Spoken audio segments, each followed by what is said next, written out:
According to his insane account, he was in the monastery library and saw a big basket full of old parchment. He claimed the librarian told him it was all garbage and that 2 other baskets had already been used to start the ovens. Tischendorf, trying not to freak out, looked at the pages.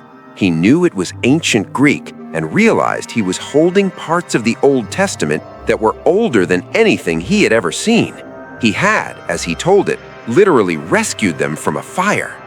The monks, maybe sensing his excitement, got suspicious. They wouldn't show him any more of the book, but they let him keep the 43 pages he had rescued. He took them back to Germany, where they were a huge deal at Leipzig University. He published them, but Tischendorf knew this was just a small piece of a much bigger book. What else was at that monastery?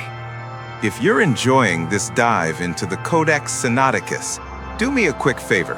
Hit like, drop a comment with your thoughts, and subscribe to Shadow Chapters for more deep dives into ancient mysteries. Appreciate the support. Now, back to the manuscript. He couldn't stop thinking about it. He went back in 1853, but the monks were watching him. He left with nothing, but he was more determined than ever. He knew he had to go back, but this time he needed more than just his reputation. He needed an entire empire behind him. Tischendorf got the Tsar of Russia, Alexander II, to back him.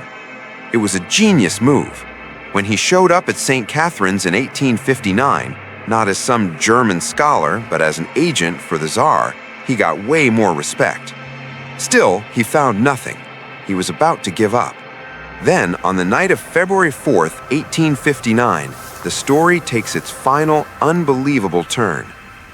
Tischendorf was walking with the monastery's steward, who took him back to his room and casually mentioned he also had a copy of the Old Testament.